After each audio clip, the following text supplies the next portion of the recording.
Bueno, muy buenas noches a todos.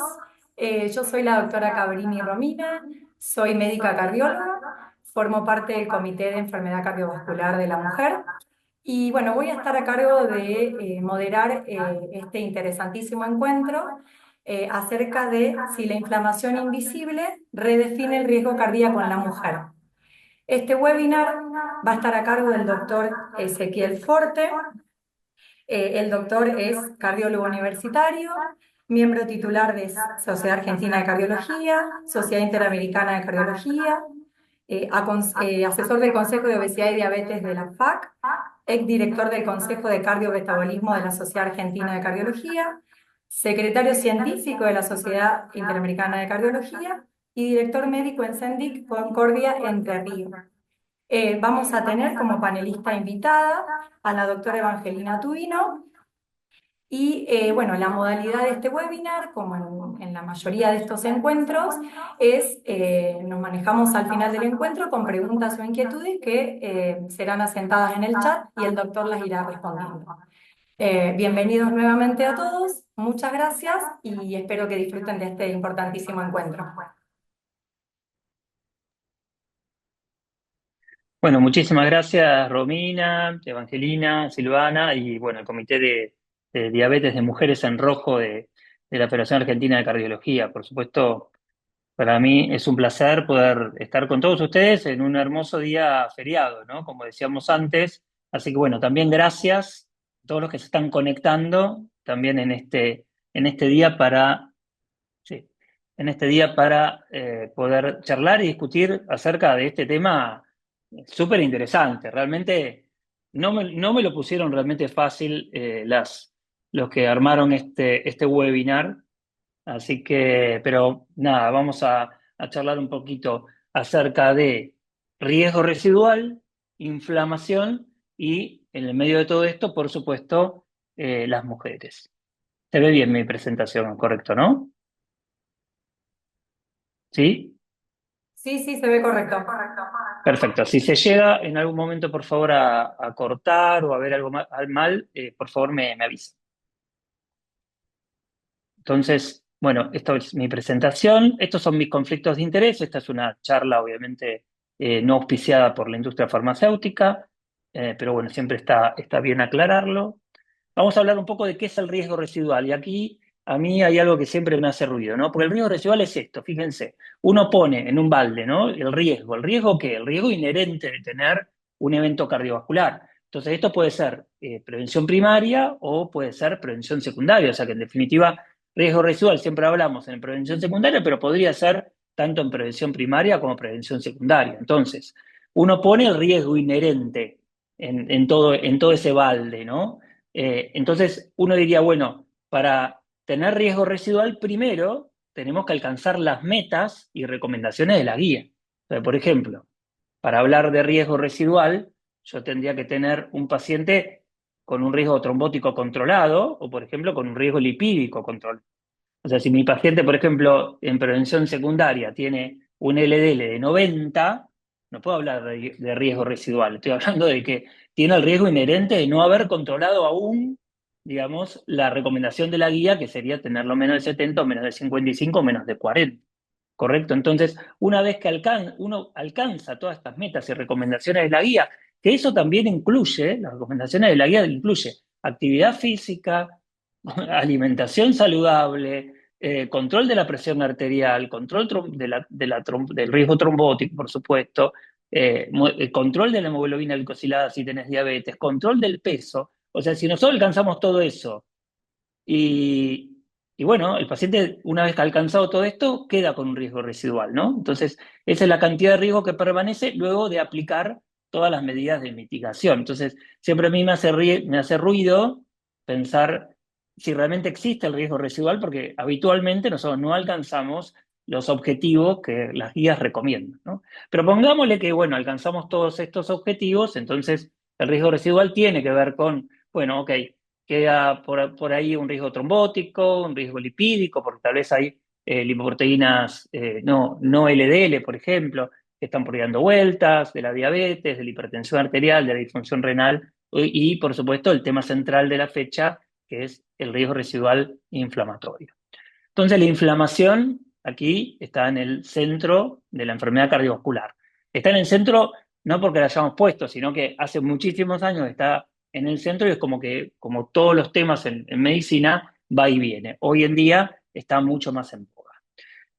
¿Cuál es el riesgo inflamatorio en general de nuestros pacientes? Bueno, si controlamos el riesgo lipídico de nuestros pacientes, los pacientes que quedan con proteína C reactiva como un marcador obviamente de inflamación mayor de 2, es alrededor casi la mitad de nuestros pacientes, 46%. Entonces uno podría decir que sí, que si después de controlar el riesgo lipídico, estos son en trial, ¿no? Este es un estudio de Ritker en donde tuvo un pool de 3 estudios clínicos randomizados, que obviamente controlan muy bien lo que es los lípidos, y una vez controlado ese riesgo lipídico, prácticamente la mitad quedaban con todavía proteína C reactiva más de 2, entonces uno podría decir que la mitad de los pacientes, o casi la mitad, podían tener algún riesgo residual inflamatorio. Entonces, el riesgo inflamatorio en el centro de la escena tiene que ver que ese riesgo inflamatorio o esa inflamación elevada, esa inflamación de bajo grado que está habitualmente en los pacientes cardiorrenometabólicos o con enfermedad cardiorrenometabólica, aumenta el riesgo de tener aterosclerosis, hígado graso, enfermedad renal e insuficiencia cardíaca.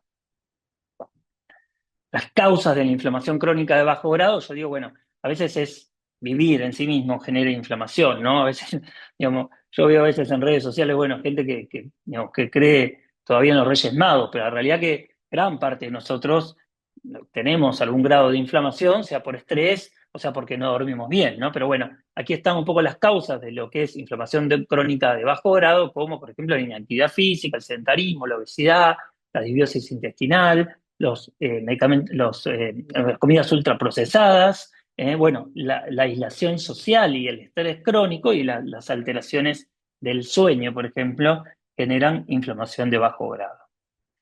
Vamos a hablar un poquito entonces, a meternos un poco más finamente en lo que es la biología del inflamosoma, que es la unidad biológica que genera en definitiva esta inflamación de bajo grado. Este es un macrófago por dentro, y fíjense, adentro del macrófago está esta estructura que van a ver acá como una estrella, que es el inflamosoma. Hay varias vías inflamatorias, pero esto es lo que más conocemos y lo que más se ha estudiado, ¿no? Que es el inflamosoma NLRP3. ¿Dónde está este inflamosoma NLRP3? No está en la sangre, sino que está dentro de las células, principalmente dentro de estos macrófagos. Entonces, para activar este inflamosoma, tiene que haber un cebado y una activación. Entonces, fíjense, el cebado, que es el priming del inflamosoma NLP3, está compuesto por receptores de superficie, que son los receptores TOL4 principalmente, con un modulador que es el CD36, y los lípidos oxidados, ese LDL que se oxidó porque penetró en la arteria, o bien los lipopolisacarios, que esos lipopolisacarios vienen tranquilamente de trastornos de alteraciones en la microbiota, y los captan estos receptores TOL4 y le dicen, a través de factores nucleares kappa gamma, que al núcleo le dice que produzca los componentes del inflamosoma NLRP3. ¿Sí? Entonces, lo primero que sucede es esto, un cebado. Y digamos, concomitantemente a esto, tiene que surgir una activación de ese inflamosoma. Esa activación, estos son los componentes que fueron generados por la activación nuclear generado por este cebado, estos son los componentes, y esta activación está generada también nuevamente por el colesterol LDL oxidado o bien por cristales de colesterol que se internalizan en forma de lisosoma y activan lo que es la captepsina C. Y además de ello, aumenta el flujo de calcio porque eso necesita energía. Entonces, una vez que nosotros tenemos los componentes del inflamosoma generado por el núcleo, por el ADN del núcleo, por el cebado, y tenemos energía suficiente y está presente la catepsina B, se acopla en esto, que es la procaspasa y el complejo NLRP3, se acopla el inflamosoma NLP3. Este inflamosoma NLP3 genera la caspasa 1 y la caspasa 1 activa la prointerleuquina 1B, la convierte en interleuquina 1B, interleuquina 18 e interleuquina 6, que son liberadas del macrófago como factores proinflamatorios. Entonces, bueno, o inflamatorios directamente, no son las citoquinas por excelencia inflamatorias. Entonces, acá estamos entendiendo un poquito más, cuando hablamos de interleuquina 6 o cuando hablamos de interleuquina 1, cómo se genera esa interleuquina 1, cómo se genera la interleuquina 6 y, digamos, de dónde viene esto que es el inflamosoma en el RP3. Fíjense que en algunos lugares dice SPM, estos son los mediadores pro resolución, ¿sí? Que pueden activar e intervenir en varios lugares, como por ejemplo aquí a nivel nuclear o aquí a nivel de la caspasa también, que pueden abortar tranquilamente el acople del inflamosoma o la producción de interleuquinas.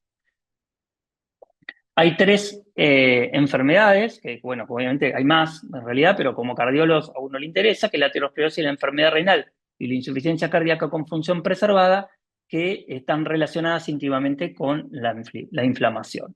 En relación con la aterosclerosis, esto se presentó hace unos días, digamos, en este año. Fíjense nuevamente cómo acá está el macrófago, el factor nuclear kappa gamma, la activación, el cebado a través del colesterol LDL, ¿sí? La activación de la prointerleuquina 1B en interleuquina 1B y la liberación de citoquinas proinflamatorias que generan esa inflamación sistémica que producen a nivel de la placa, bueno, la progresión o la desestabilización de la placa.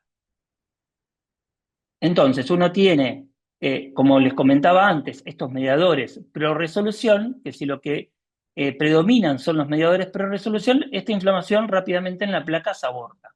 Entonces, si abortamos rápidamente la inflamación, hay menos polarización de macrófagos hacia macrófagos inflamatorios M1, hay una cápside fibrosa bien gruesa, se reduce la cantidad de monocitos que van infiltrando la placa y no hay agregación plaquetaria. Si la inflamación persiste, acá estamos en problemas. Esto interviene en la progresión de la placa aterosclerosa con un continuo influjo de monocitos hacia la placa que se transforman en macrófagos inflamatorios que componen el core lipídico con una cápside fibrosa bien pequeña y con agregación plaquetaria. Entonces, la inflamación interviene tanto en la génesis de la aterosclerosis como en la progresión posterior de la aterosclerosis y la ruptura de la placa. Esto también desde el paper de hace muy poquito, en donde ya, bueno, obviamente el colesterol sigue siendo el factor causal de la enfermedad aterosclerótica porque es lo primero que sucede en relación con la aparición de la aterosclerosis, pero hoy estamos hablando de una conversación bidireccional entre el colesterol y la inflamación que sucede, es difícil a veces decir si sucede primero, segundo, pero suceden concomitantemente para producir aterosclerosis y generar la placa de ateroma y progresar la aterosclerosis en un futuro. ¿Sí? Y esto es muy interesante, digamos, yo ya siempre lo presento, ya tiene varios años, un artículo del doctor Yusuf, de su estudio PESA, y lo que podemos ver acá es un PET de fluoro de desoxiglucosa, donde podemos ver acá captación en médula ósea como activación de la médula ósea, y fíjense qué interesante en qué pacientes se activa la médula ósea. ¿Por qué la médula ósea? Es la productora de monocitos, la que va a producir monocitos que van después a infiltrar las placas de ateroma, va a infiltrar la grasa y producir esa inflamación de la grasa, ¿no? Entonces, fíjense, acá en naranja podemos ver la activación de la médula ósea y en azul cuando no hay activación de la médula ósea. ¿En cuándo se activa la médula ósea? Se activa más cuando hay síndrome metabólico, cuando hay obesidad, cuando hay hipertensión arterial, cuando hay liberación de insulina, cuando la proteína C reactiva está elevada, cuando el OMA está aumentado, cuando la ferritina está aumentada. Cuando hay inflamación, la médula ósea se activa, entonces estamos hablando ya hoy en día de una inmunomodulación por parte de la médula ósea que genera estos monocitos que producen en definitiva, que son un componente esencial de la aterosclerosis. Entonces, este es un hermoso resumen publicado en Nature, que aparece primero la retención en la pared de la arteria por los proteoglicanos del colesterol LDL. Esto activa mediante los receptores TOL4 los macrófagos que se modifican y generan inflamación. Y si lo que se produce son mayor cantidad de mediadores inflamatorios, esta placa progresa y genera la activación del inflamosoma con liberación de las citoquinas proinflamatorias. Y si lo que predomina son los factores pro-resolución, aquí hay apoptosis, autofagia, menos polarización de macrófagos y la placa es pequeña, con un pequeño core lipídico y genera placas más pequeñas y más estables. ¿Qué pasa con la enfermedad renal? Claramente la enfermedad renal tiene que ver con la enfermedad inflamatoria y es una consecuencia y es algo que perpetúa la inflamación con albuminuria, retención de fluidos, estrés oxidativo y por supuesto la activación del sistema renina-angiotensina-aldosterona. Fíjense que hoy en día la enfermedad renal, estamos hablando que está generada renal cardiometabólica, ¿no? Generada a la diabetes, el síndrome cardiorrenometabólico. Estamos hablando de que hay una disregulación metabólica relacionada con la adiposidad, los trastornos en los lípidos y la hiperglucemia. Por el otro lado, hay alteraciones hemodinámicas con esto que les comentaba, la activación del sistema renina-angiotensina-aldosterona, la retención de sodio, la contención de la dilatación de la arteriola eferente, el hiperfiltrado renal, y finalmente hay un componente fundamental, que es el componente inflamatorio, con activación de los macrófagos, polarización hacia macrófagos M1 inflamatorios y liberación de citoquinas proinflamatorias.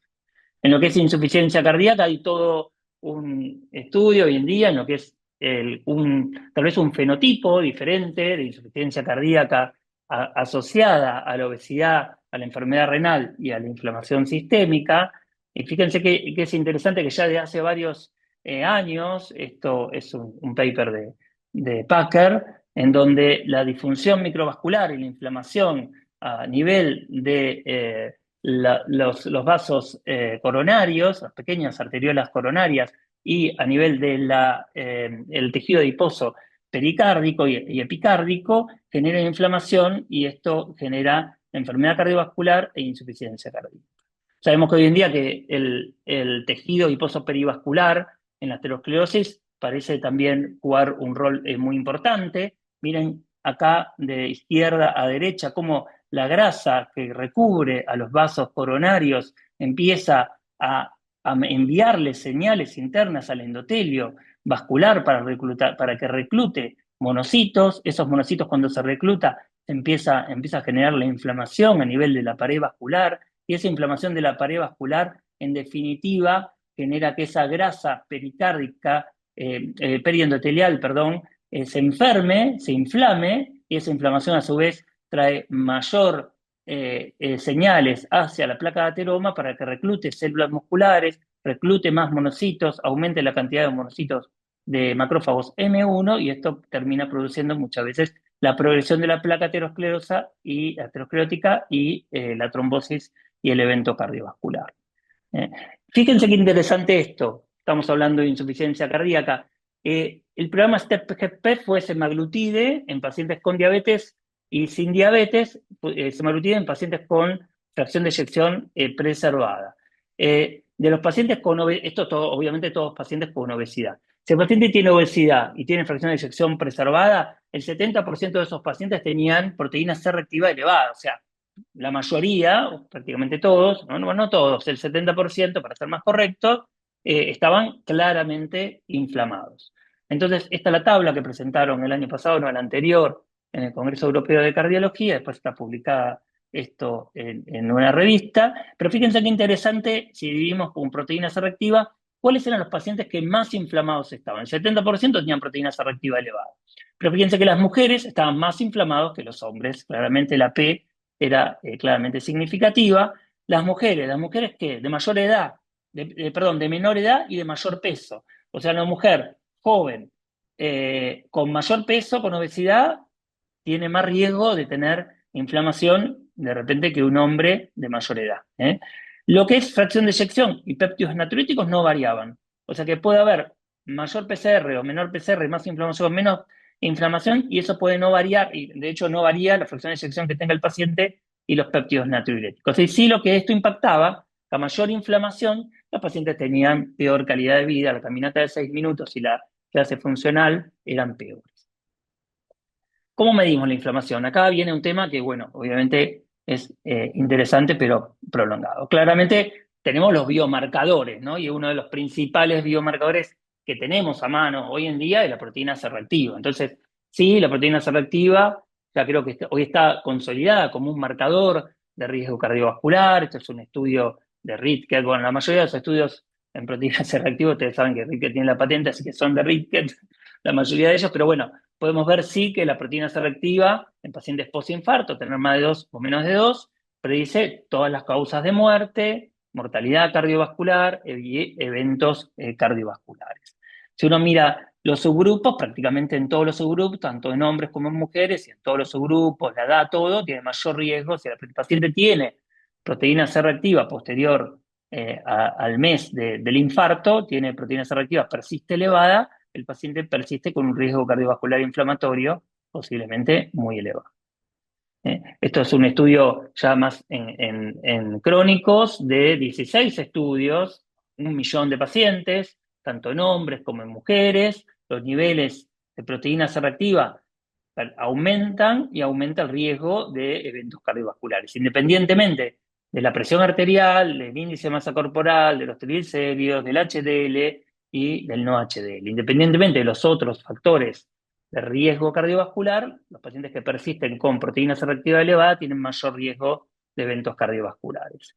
Pero claro, la idea está, ¿y qué pasa si bajamos la proteína C reactiva? ¿Reducen los eventos cardiovasculares? Y bueno, esto está estudiado. El problema es que la proteína C reactiva es un marcador de riesgo, pero no es un factor de riesgo cardiovascular. Si bajamos la proteína C reactiva, no se reduce el riesgo cardiovascular. Y esto está visto en estudios de polimorfismo de PCR, de randomización mendeliana, que los pacientes que tienen proteína C reactiva genéticamente determinados bajos, no tienen menos riesgo de eventos cardiovasculares. Con lo cual, es por eso que la proteína C reactiva es solamente un marcador de riesgo cardiovascular, pero no es un objetivo de reducir el riesgo cardiovascular. Puede decir, bueno, inventemos un fármaco que baje la proteína C reactiva para bajar el riesgo cardiovascular de nuestros pacientes. No funciona así, aparentemente, el tema de la proteína C reactiva.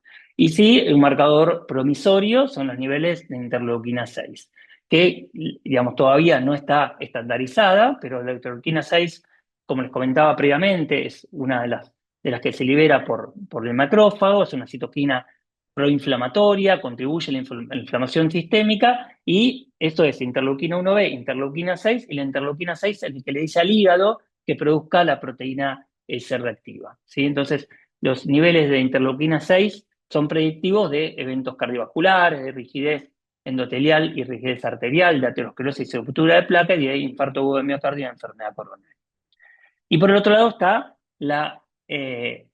las imágenes, que fíjense qué interesante. Fíjense el valor pronóstico que tiene la proteína C reactiva, la interleuquina 6 un poco mejor, pero fíjense lo que es la tomografía computada. Evaluar las placas coronarias por tomografía coronaria o evaluar esto es la atenuación, ahora lo vamos a ver, la atenuación de la grasa perivascular por tomografía coronaria parece tener un valor pronóstico para ver inflamación y un valor pronóstico de eventos cardiovasculares mucho mejor que incluso los biomarcadores a nivel sanguíneo, ¿sí? ¿Cuáles son las diferencias? Vamos a meternos un poco en el tema mujer. ¿Cuáles son las diferencias de género que podemos ver? Bueno, acá podemos ver un panorama en general de los factores de riesgo cardiovascular en las mujeres. Sabemos que, bueno, obviamente las mujeres también tienen hipertensión, diabetes, obesidad, tabaquismo, sedentarismo, factores de riesgo cardiovascular convencionales, igual que los hombres, pero las mujeres tienen más eventos de migraña, tienen más inflamación porque tienen más riesgo y prevalencia de lupus eritematoso sistémico y de artritis reumatoidea y más riesgo de depresión. Todos factores que aumentan el riesgo cardiovascular en las mujeres. Y por supuesto, tiene condiciones específicas del sexo, como son los eventos adversos sobre el embarazo, el número de embarazo, la pérdida, ¿no?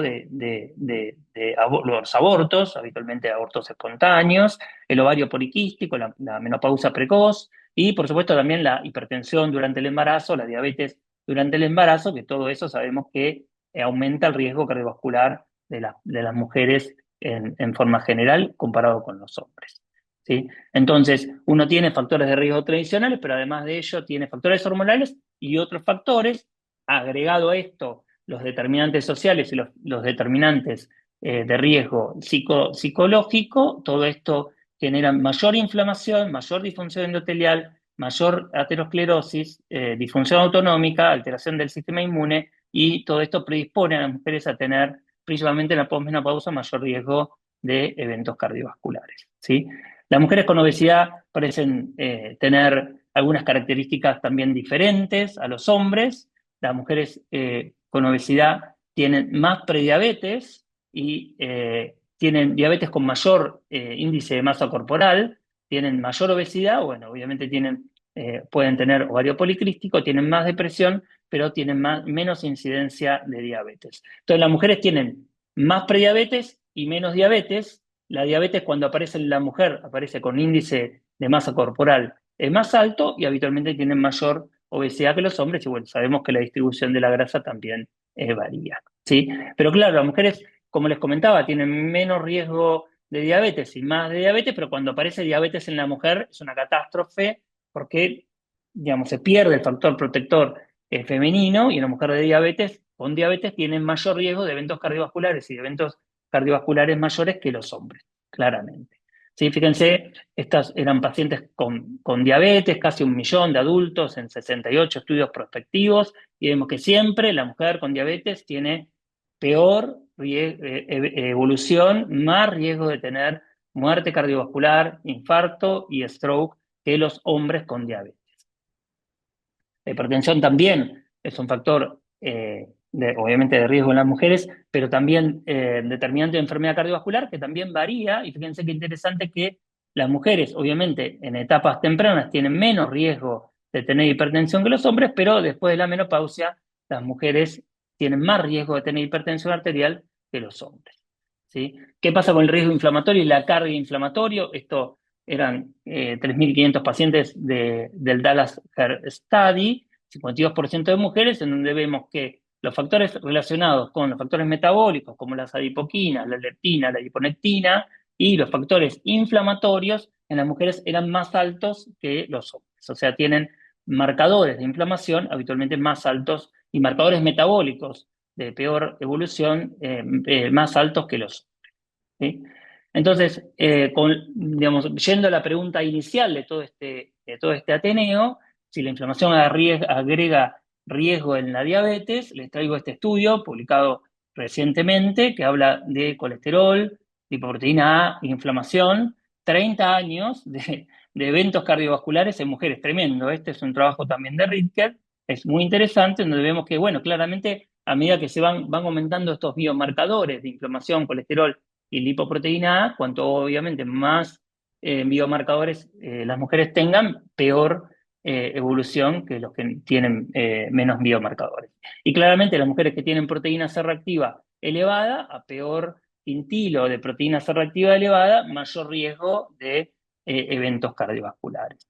Entonces, en las mujeres la inflamación claramente incrementa el riesgo de las mujeres de eventos cardiovasculares, y como vimos previamente, tienen mayor riesgo inflamatorio y mayor prevalencia de inflamación que los hombres.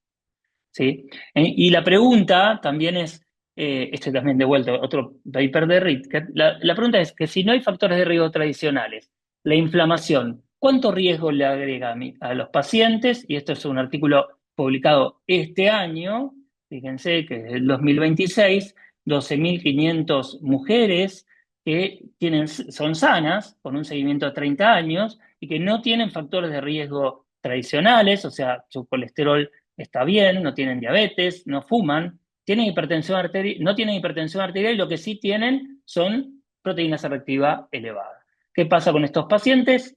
Si no tienen ningún factor de riesgo cardiovascular, las mujeres, pero tienen proteína C reactiva elevada, fíjense cómo la línea verde marca un aumento en la incidencia de eventos cardiovasculares. Fíjense que para las mujeres que no tienen factores de riesgo tradicional, tener proteína C reactiva más de 3 aumenta 77% el riesgo de tener enfermedad cardiovascular o eventos cardiovasculares, MACE en este caso, pero obviamente estamos hablando a lo largo de toda la vida de las mujeres. Pero fíjense qué fuerte que es en este estudio publicado hace poquito tener proteína C reactiva elevada en estos pacientes.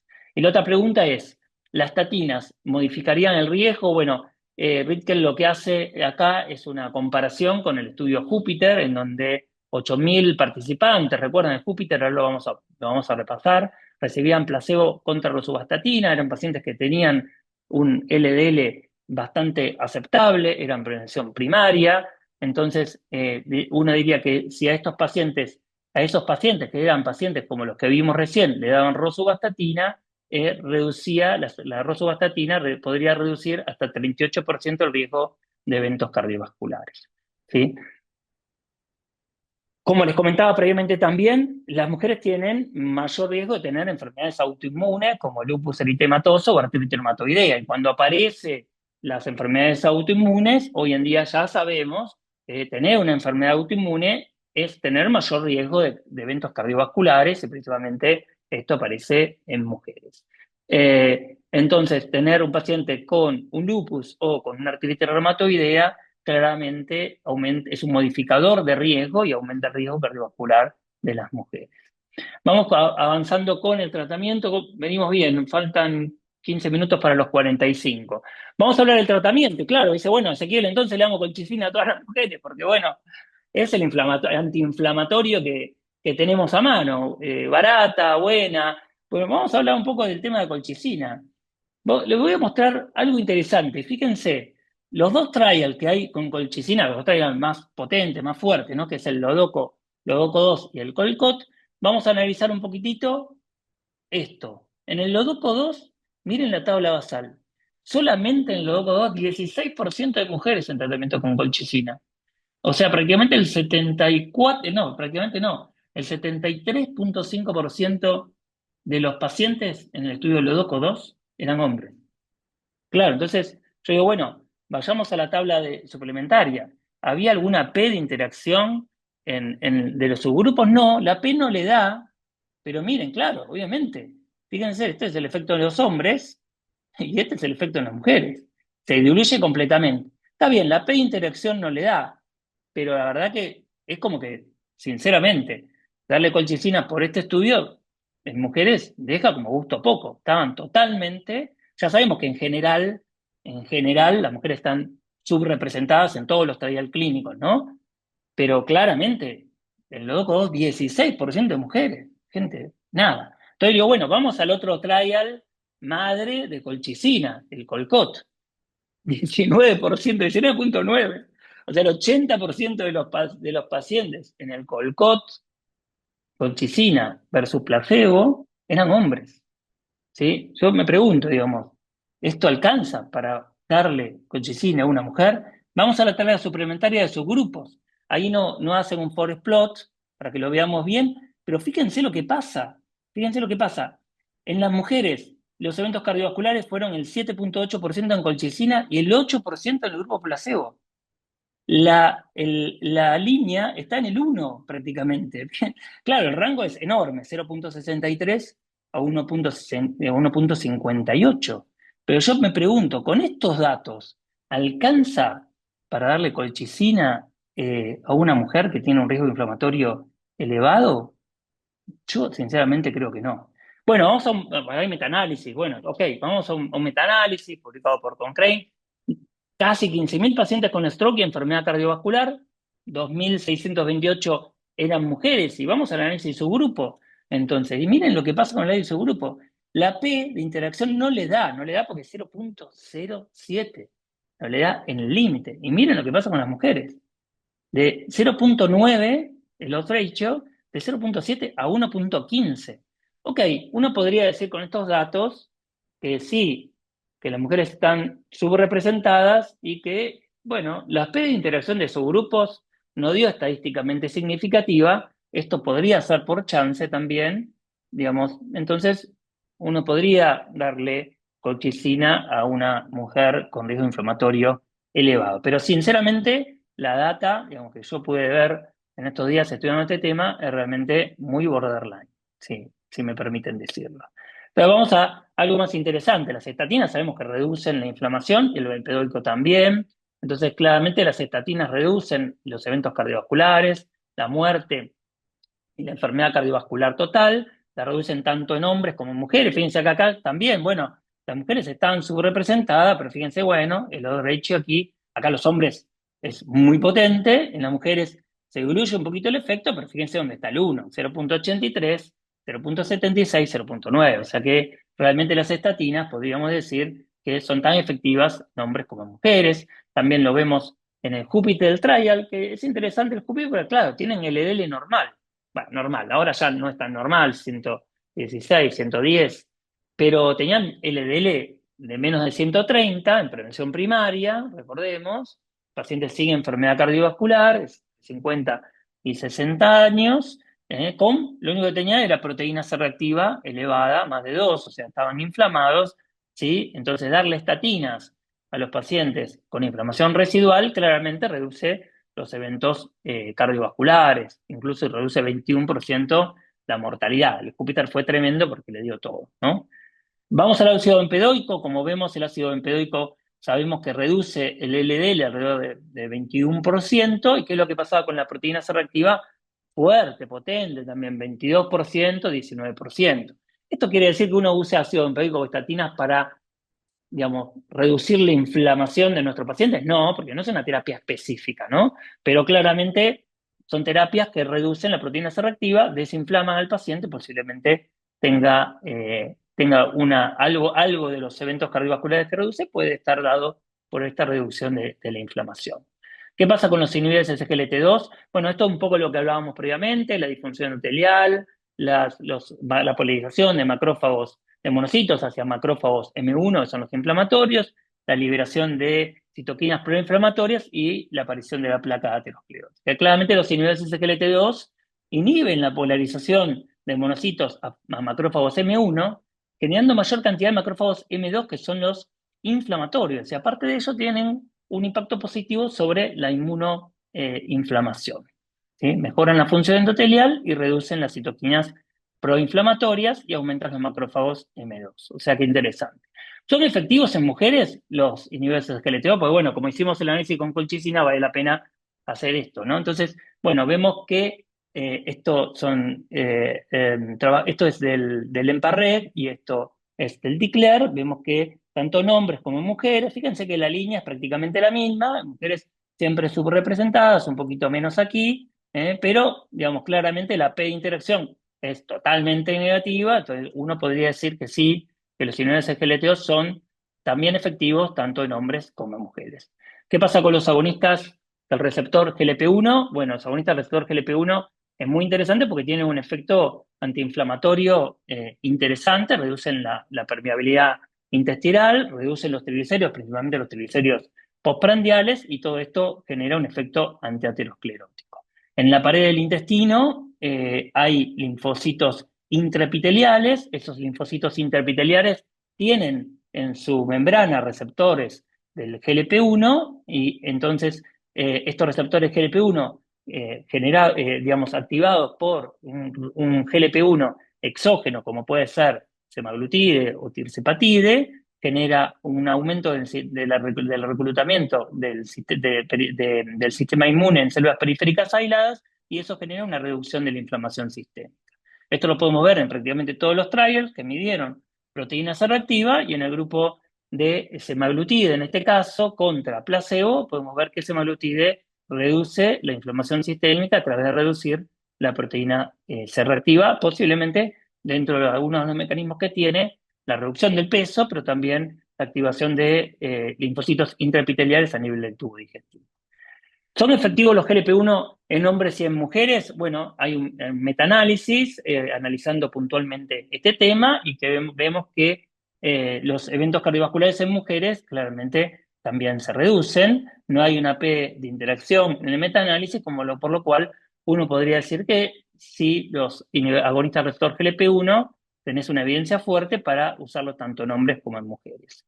Ahora, ¿son de igual efectivos los fármacos antidiabéticos? Miren qué interesante este estudio de diferencias de género en eventos cardiovasculares de los nuevos antidiabéticos. Fíjense acá comparan inhibidores de DPP4, GLP-1, inhibidores SGLT2, la mitad de las personas eran mujeres, perdón, y podemos ver tanto en hombres como en mujeres como la P de interacción es claramente negativa, ¿sí? Para inhibidores SGLT2, pero fíjense lo que pasó con los agonistas del receptor GLP-1. Parece ser que los agonistas del receptor GLP-1 son más efectivos en mujeres que en hombres. Esto es lo que se vio en este interesante metaanálisis publicado ya hace algunos años atrás. ¿Sí? Esto salió hace muy poquito, una semana, 2 semanas, 64 ECA en metaanálisis, cuando vemos cómo impacta, esto está hablando no de eventos cardiovasculares, sino de obesidad, cómo impactan en los hombres, en las mujeres, vemos que las mujeres se benefician más con la reducción de peso con los agonistas GLP-1 que los hombres. O sea, cuando uno usa un GLP-1 en relación con el outcome de peso, las mujeres reducen más peso que los hombres. Y esto está, creo que yo hoy en día demostrado y les digo, sinceramente, se puede ver en la práctica clínica. Bueno, ya vamos terminando y cerrando. ¿Qué es lo que se viene? Me pareció interesante traer este tema porque posiblemente ya tengamos este año resultados de algunos de los trials con terapia antiinflamatoria específica. Sabemos que el CANTOS con canakinumab, que es un inhibidor de la interleuquina 1, fue un estudio positivo. Lo que pasa fue un estudio más, le diría, conceptual. Estos eran pacientes con infarto previo que tenían riesgo residual elevado, inflamatorio elevado porque tenían proteína C reactiva más de 2. Fíjense lo que pasó con respecto a canakinumab, inhibidor de la interleuquina 1, cómo redujo la proteína C reactiva, redujo la interleuquina 6, pero no varió para nada el porcentaje de colesterol LDL, ¿no? Pero claramente el CANTOS redujo 15% de los eventos de infarto, ACV y muerte cardiovascular. Esto fue la terapia, el, el, el, el estudio, digamos, conceptual de que reducir inflamación claramente reduce los eventos cardiovasculares, ¿sí? Ahora, cuando analizamos un poquito más detalladamente qué es lo que pasó con el CANTOS, acá podemos ver la reducción de los eventos cardiovasculares, pero principalmente lo redujo en los pacientes en donde redujo la proteína C reactiva activada. Y cuando analizaron qué es lo que pasaba con la interleuquina 6, fíjense que cuando la interleuquina 6, cuando el canakinumab reducía la interleuquina 6, 36% de reducción de los eventos cardiovasculares, tremendo. ¿Sí? Y cuando el canakinumab no reducía la interleuquina 6, prácticamente igual que el placebo. Esto abrió la puerta para decir, bueno, ojo, que la interleuquina 6 es claramente un target para reducir los eventos cardiovasculares. Entonces se genera este anticuerpo monoclonal, que es el siltibequimab, que es un antiinterleuquina 6, que muestra en un estudio en fase 2, que es el RESCUE, que el canakinumab reduce la proteína C reactiva, fíjense, 92% en la dosis mayor. Entonces está en curso estos dos trials, que este año posiblemente se presente el ZEUS trial, pacientes con enfermedad cardiovascular y enfermedad renal, siltibequimab contra placebo en la reducción del MACE de los eventos cardiovasculares. Y para más adelante el HERMES, siltibequimab en pacientes con insuficiencia cardíaca y proteína C reactiva elevada para reducción del endpoint compuesto de muerte cardiovascular, hospitalizaciones por insuficiencia cardíaca o visita urgente por insuficiencia cardíaca. Bueno, ya vamos terminando, estoy bien de tiempo, me quedan 3 minutos para los 45, 3 mensajes para llevarse a la casa. La inflamación claramente juega un papel protagónico en la aparición y la perpetuación de la enfermedad cardiometabólica. Las mujeres tienen mayor inflamación y cuando aparece la inflamación tienen mayor riesgo cardiovascular, claramente. Y hoy contamos con herramientas para reducir el riesgo inflamatorio, claramente, ¿no? Pero tenemos que esperar, obviamente, a lo que se viene, que es la terapia específica. Bueno, muchas gracias. Estas son mis redes sociales también, si quieren seguirme en las redes. Y bueno, agradezco mucho nuevamente a la Federación Argentina de Cardiología por esta oportunidad de poder compartir esta charla con todos ustedes. Bueno, muchas gracias, Ezequiel. La verdad que muy clara y excelente la disertación. Les quiero recordar que quien tenga preguntas, dudas, inquietudes, que las deje asentadas en el chat y bueno, a la brevedad van a ser respondidas. Y ahora le doy el paso a nuestra panelista invitada, que es la doctora Tubino Evangelina. Ella es cardióloga clínica, ecocardiografista y especialista en enfermedad cardiovascular en la mujer. Bienvenida, Evangelina. Gracias, Romy. Bueno, Ezequiel, te felicito, excelente, me encantó la presentación, súper clara. Te quería preguntar sobre, en prevención primaria, ¿a qué pacientes le pedimos PCR ultrasensible? Si vos lo haces habitualmente con todos tus pacientes de consultorio o con algunos pacientes que elegís específicamente y después cada cuánto lo seguís, cada 3 meses, cada 6 meses. Y en cuanto a la evidencia de los tratamientos no farmacológicos, sobre todo los cambios en la alimentación y el ejercicio físico, como Claro, bueno, bases de siempre que tratamiento. uno, sí, primero puntualmente, cuando uno habla de un tratamiento farmacológico, digamos, no, yo siempre digo que no va por dos líneas separadas, digamos, el tratamiento, las medidas higiénico-dietéticas del tratamiento farmacológico, ¿no? O sea, cuando uno indica una estatina, por el amor de Dios, o sea, ya le indicamos la actividad física, ya si tiene obesidad, ya la está viendo también la nutricionista, o bueno, digamos, uno intenta por todos los medios posibles de que los cambios higiénico-dietéticos tienen que ser la base del tratamiento. Bueno, esto no es que lo digamos nosotros, lo dicen todas las guías del tratamiento. O sea, lo Ajá. primero que hay es los cambios higiénico-dietéticos. Obviamente, yo no le voy a dar siltibequimab si es positivo a un paciente que sigue comiendo hamburguesa todos los días y que toma Coca-Cola. O sea, digamos, sería, o sea, a ver, digamos, si no, está bien, uno a veces se conforma con eso, ¿no? Dice, bueno, está bien, no puedo hacer que el paciente deje de tomar Coca-Cola y bueno, le doy esto. Pero en realidad que el impacto de eso posiblemente sea mucho menor. Bueno, de hecho, lo vimos ahora, salió un paper publicado con agonistas receptor GLP-1, los pacientes que cumplen las medidas higiénico-dietéticas le van mucho mejor. Pero esto es una verdad que yo diría de perogrullo. Entonces, cuando uno habla, digamos, de tratamiento farmacológico, paralelamente a todo eso, tenemos que focalizar, obviamente, sobre la dieta no sé si antiinflamatoria, la alimentación saludable, ¿no? Sí, La alimentación totalmente. saludable que conocemos hoy en día y claramente la actividad física es parte integral del tratamiento, la prescripción de la actividad. ¿A quién le pido proteína C reactiva? Ahí también había una pregunta en el chat si es cuantitativa o cualitativa. Claramente cuantitativa. Siempre proteína C reactiva ultra sensible.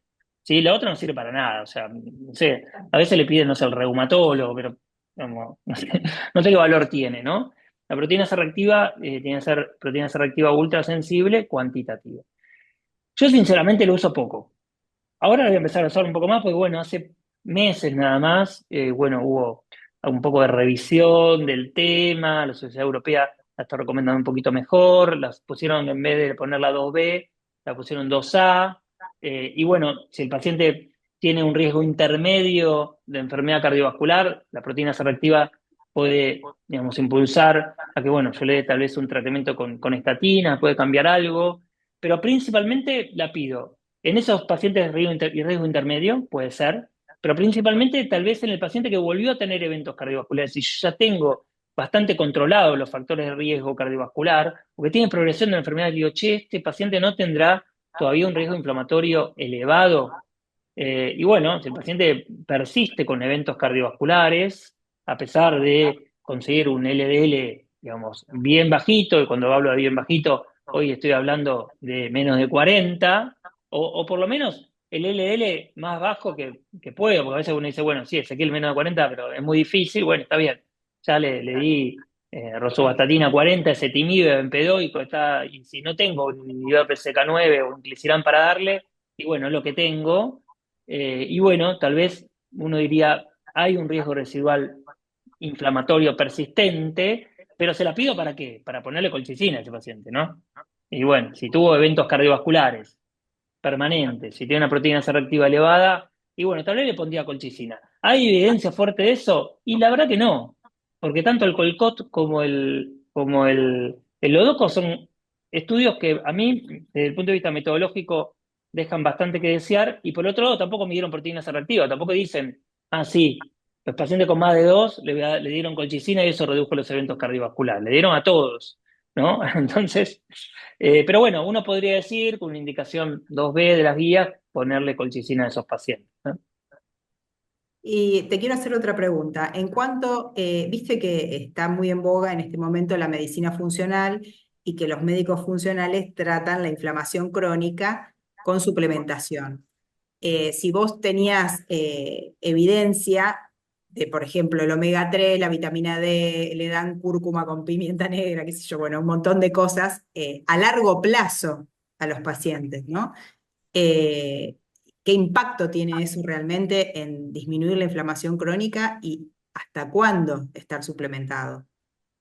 No, a Mañana. ver, digamos, creo que los médicos funcionales confunden, primero que hay un gran negocio detrás de todo esto, ¿no? El negocio de los suplementos es enorme. La mayoría de los médicos funcionales realmente nos acusan a nosotros de tener a veces conflicto de interés.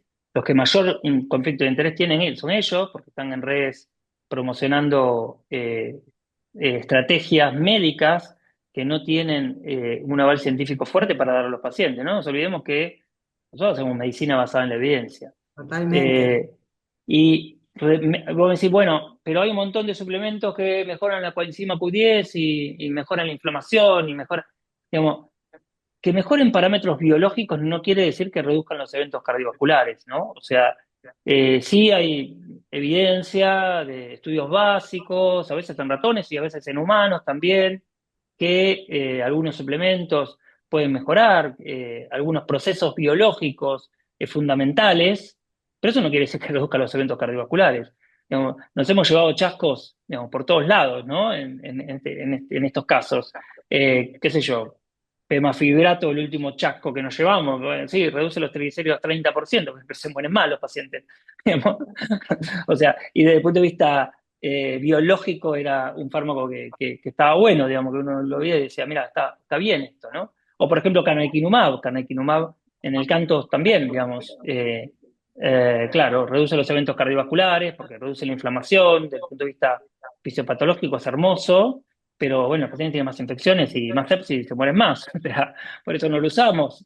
Entonces, no, la verdad que, digamos, para redondearte un poco la pregunta, no hay evidencia, no los uso, no lo daría, creo que hay mucho chanta dando vuelta y finalmente te voy a decir algo, no es inocente comprar un suplemento, No, no, porque claro, hay por algo, eso te hay pregunto. algo que Ariel Kraselnik, que ustedes lo conocen, me encanta, que Ariel dice que es el costo de la oportunidad, ¿no? Después se compran el magnesio y después dicen, no, las almendras son caras. No, no, pará, no son caras las almendras, o sea, comprate almendras, querido, o sea, largá toda la cúrcuma, toda esa cosa que estás tomando, que capaz que mañana hay evidencia y empezamos a indicar más la cúrcuma y el magnesio y los suplementos. No digo que, o sea, la falta de evidencia, digamos, no es definitiva, o sea, si el día de mañana hay evidencia científica que avale el uso de algún suplemento para la inflamación, lo empezaremos a usar, pues todo esto cambia. Te digo esto ahora y capaz que,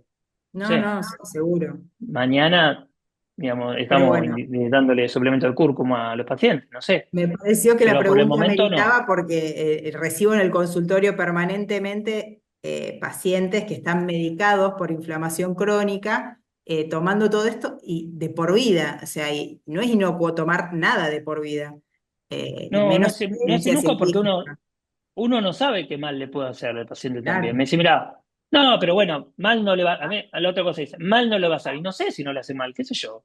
O sea, sí, la seguridad, pero la seguridad es con estudios de baja cantidad, metodológicamente mal realizados, en el corto plazo. Bueno, hay algunos suplementos relacionados con enfermedades hepáticas, disfunciones hepáticas, ¿no? Y por el otro lado, ya te digo, me parece que acá vale hablar yo le hablo un poco de eso, del costo de oportunidad, ¿no? De gastar dinero, en definitiva, en algo que puede hacerle bien, mal, sinceramente No no lo sé. sabemos. ¿Y Gastemos qué te dinero en comida de calidad, gente, o sea, en comida real, en de buena comida calidad, o real? sea, pongamos la Totalmente. plata ahí y en el gimnasio, en la actividad física, ¿no? Que es eso lo que le va a hacer bien a todos nuestros pacientes. Te quería preguntar, Ezequiel, además de la PCR, si vos usás ferritina, homocisteína, algún otro de los marcadores habitualmente de laboratorio para seguir los pacientes. No los uso porque no me parece que tenga utilidad clínica. Bien, También los puntos de corte también son un poco más difusos. La evidencia, bueno, sí, la evidencia está, pero en enfermedad cardiovascular es un poco menor. Yo, como marcador de inflamación, hoy la PCR, y creo que lo que viene es falta un poco de estandarización de los métodos, puntos de corte, etcétera, pero la interleuquina 6 creo que es lo que también va a parece como venir por ese lado la cosa. bien. Muchísimas Y gracias. después, perdón, y después índice de glucosa triglicéridos, Sí, ¿no? Los leucocitos, tomas, el índice. cositos. Sí, digamos lo mismo, ¿no? O sea, el paciente puede. El OMA tampoco lo pedimos sistemáticamente. El paciente, yo la verdad que les mido el perímetro de cintura, me miro si hay estigmas de insulina resistencia, y si el paciente tiene un perímetro de cintura elevado, o tiene un índice de cintura cadera de más de 0,5, ya digo que hay adiposidad, digamos, y la verdad que medirle OMA y que el OMA me dé normal y tiene triglicéridos altos, o sea, digamos, no me cambia demasiado la ecuación. Entonces, sinceramente, de vuelta.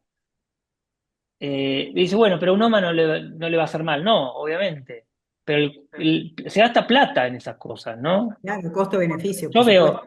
veo los pacientes, los médicos funcionales les piden una carpeta así, a mí me ha llegado a ustedes seguro también. Le Sí. miden, no sé, zinc, magnesio, no sé, metales pesados, le miden una cosa, digamos, totalmente delirante. Delirante hoy, de vuelta, ¿eh? Capaz que mañana aparece nueva evidencia que me dice, che, Ezequiel, mira que esto va para ese lado. Bueno, ok, vamos para ese lado. No, yo no tengo la verdad, yo lo que uno puede hacer medicina con los datos fuertes que tenemos hoy, ¿no?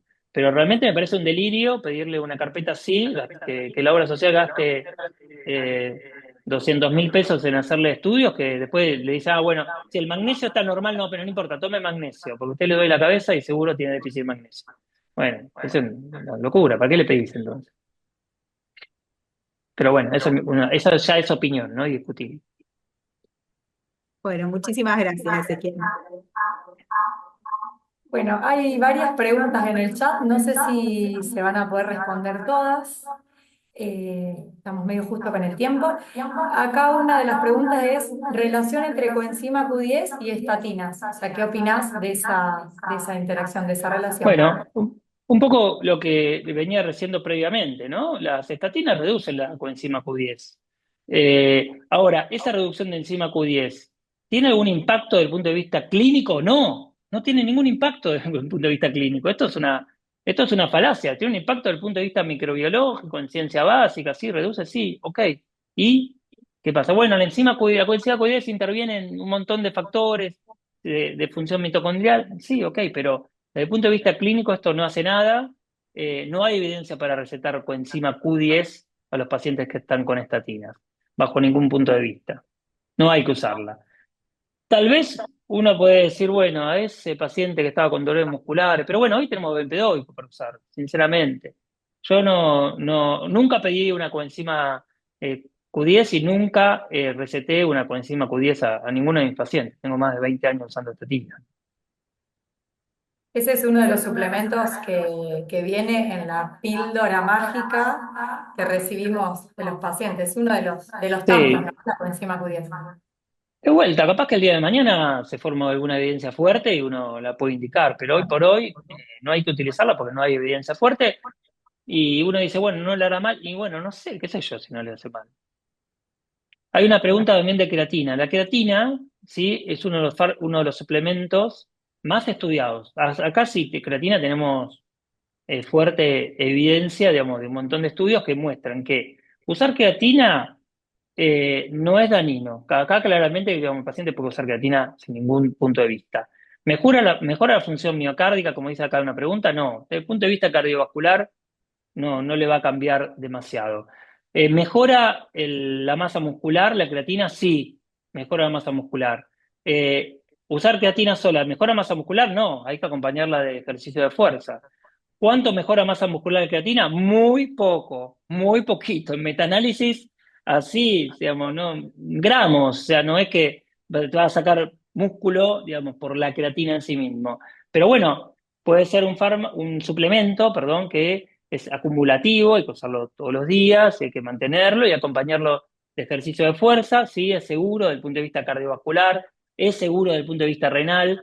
A veces uno puede ver en el laboratorio un leve incremento de la creatinina, pero digamos, eso no implica que haya algún riesgo renal. La creatina sí es un suplemento seguro que mejora la masa muscular, pero desde el punto de vista cardiovascular no impacta en nada. Bueno, y creo que en función del tiempo no podemos hacer más preguntas, a ver si hay algo. Romina, te contesto acá, hay otra de GLP-1, Sí, hay la trastornos de de personalidad pacientes con borderline. antecedentes de enfermedad Sí, psiquiátrica o trastorno de personalidad borderline, por ejemplo. Preguntan, ¿hay riesgo en el uso de los agonistas GLP-1? no, ningún riesgo de trastornos psiquiátricos o trastorno de la personalidad con agonistas GLP-1. Totalmente seguro. Esto ya está visto, controlado, evaluado y recontraevaluado. El tema que, claro, los pacientes con obesidad y con enfermedades crónicas tienen mayor riesgo de trastornos de la personalidad, trastornos psiquiátricos, problemas de compulsivos. O sea, tienen más enfermedad psiquiátrica los pacientes con obesidad porque tienen una enfermedad crónica, ¿no? Entonces, a veces eso es un confundidor fuerte, pero en los estudios clínicos randomizados, doble ciego, contra placebo, esto fue uno de los puntos de seguridad que siempre se evaluaba, son los trastornos psiquiátricos, la ideación suicida, el riesgo de suicida, y claramente los agonistas GLP-1 no impactan sobre eso. Bueno, agradecer de parte del comité al doctor Forte, a la doctora Tubino y a todos los que se han conectado un martes feriado. La verdad que fue una propuesta excelente, muy clara. Y bueno, aprovecho para avisar que ya está abierta la inscripción a una propuesta académica de lo que es la diplomatura de enfermedad cardiovascular en la mujer de la Federación Argentina de Cardiología, que daría inicio en abril de este año. Y bueno, muchísimas gracias a todos por disponer de este tiempo, un martes feriado. Gracias por la invitación. Gracias, un Placer. Muchas placer. gracias a todos.